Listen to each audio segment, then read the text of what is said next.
I think the Silicon Valley location plays a major role. I mean, there are a lot of Stanford grads that go into startups.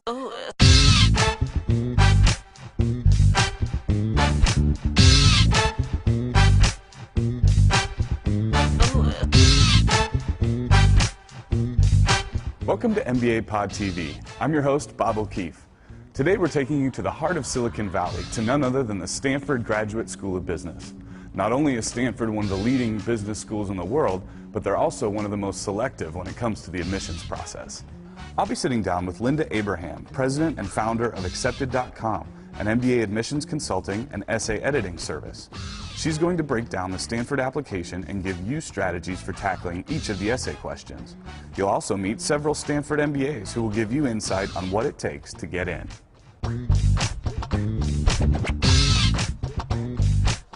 What are some aspects of the MBA admissions process that applicants may not learn from brochures, the website, printed materials? Well, I'd like to step back and first go with what they say they're interested in. Let's go over that first. They have three stated primary criteria. The first one is what they call intellectual vitality, then is demonstrated leadership potential, and last is rather nebulous personal qualities and contributions. If you look at intellectual vitality, I mean, the easy way to measure that is your grades and your GMAT score or GRE score, since Stanford also accepts the GRE. Stanford insists, and I think with some good reason, that it's not looking exclusively at your test scores and GPA, that it will also look at other evidence of intellectual vitality. In terms of demonstrated leadership, I think the applicant has to realize that that word demonstrated is there for a reason. It's not just because you want to lead sometime in the future. They want to see evidence that you have led recently. The personal qualities and contributions, which is very, very broad, to put it mildly. When I think of the successful Stanford applicant, I think of the applicant who can combine an I care attitude with action and initiative. So to be a successful Stanford candidate, you need to have put your words into action and then convey that in your application. Stanford receives over 7,500 applications each year with an acceptance rate of less than 10%, so you really need to be able to stand out among the crowd. When I was applying to UCLA Anderson, I spent time talking about my family as well as my experience as an engineer in oil production, which was unique to my story. Let's talk to Linda about how you can stand out by writing great essays. But first, let's talk to some recent Stanford Graduate School of Business graduates.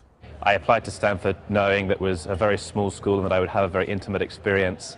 Was really drawn to that small class size, and that's definitely been held up since I got here. An incredibly collaborative community, which has been fantastic, and also a very innovative school, and I've loved the focus on entrepreneurship, which is not something that comes naturally to me. I'm definitely a very risk-averse person, but the whole spirit of entrepreneurship, which has been great. And I wanted a general management or general leadership MBA program, which was definitely another reason that I applied to Stanford over some of the other schools, which were much more focused on a particular function like finance or marketing. When I was working in Sydney, I was involved in startup companies and entrepreneurship, and I really loved that and loved developing new products and services. And I found that I started to define what I want to do in my long-term career, and it was really around creating great products and services and being a leader or a founder of a successful and great company that makes an impact. And I really felt before I came to Stanford that I didn't nearly have all the skills that I would need to achieve that, and so that's the main reason why I wanted to do an MBA, and then also the reason why I wanted to do it at Stanford. Graduates of Stanford, they go on to manage the great companies, but I think the Silicon Valley location plays a major role. I mean, there are a lot of Stanford grads that go into startups like Google 10 years ago is a classic example, I think. But you also have Nike. So that entrepreneurial tradition permeates the experience, and I think it leads to a certain outcome. How should applicants approach the essay portion of the application for a Stanford MBA? First, I think you have to approach it like a puzzle, in which each piece, each element is going to bring out a different aspect of you, a different part of the picture that is you, the applicant. So what I would suggest is that the applicant sit down and just jot down notes. They don't have to write full essays about what are the experience they want the Stanford Admissions Committee to know about.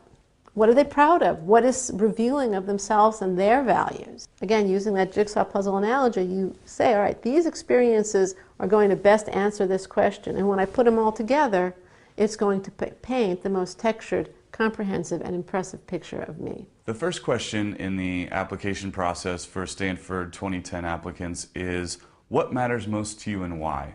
How should they consider tackling this question? I think the key there is self-reflection. Derek Bolton, who's head of admissions at Stanford, has said many times that Stanford's application essays are an exercise in accounting. He maintains that there's no marketing involved. I would disagree there, but I certainly agree that the foundation for most successful applications, and Stanford's in particular, is a thorough self-assessment and accounting exercise. So first of all, you have to know your values. You have to have them, you have to know them, and you have to know where you reflected them in action. If you want to save the whales and you've never been to the beach, it's not going to work. If you value something, you think it's important, then how has it affected your behavior? When have you acted differently or acted specifically because of this value? If you haven't acted in accordance with the value and you can't point to anything concrete, then it's probably not terribly important to you because maybe you spent more time watching television. And I think that question and really the quality that's going to permeate the essays is an I care attitude combined with initiative. If you see a problem and you react and you develop a program or do something that addresses that problem, I mean a problem that's out there, that's bigger than you, and you do something to address that issue, that's something that Stanford's going to be very interested in and I think very impressed by.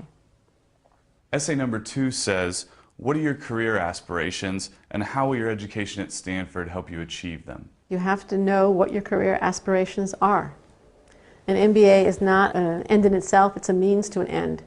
So what do you want to do with your post-MBA degree? It's not a place for self-exploration. It's not like an undergraduate, 4 years of undergraduate, find yourself. You're supposed to have a goal. And then the question becomes, what are Stanford's particular resources and programs and attributes that are going to help you achieve your goal? The one thing that really sort of gravitated me towards staying at Stanford was the second year, and it's just the people on the roster that you can take classes from. So the first year, I think a lot of the business schools are very similar. Stanford, I know, has just redone their curriculum, so I think you get taught the materials in a different way, but it's more or less a lot of the same material. I think the second year is, I think they call them the practitioners, the lecturers, and it's just a who's who of people who've just done amazing things. Andy Ratcliffe, one of the founding partners of Benchmark, Mark Leslie, who was the former CEO of Veritas, Eric Schmidt, the current CEO of Google.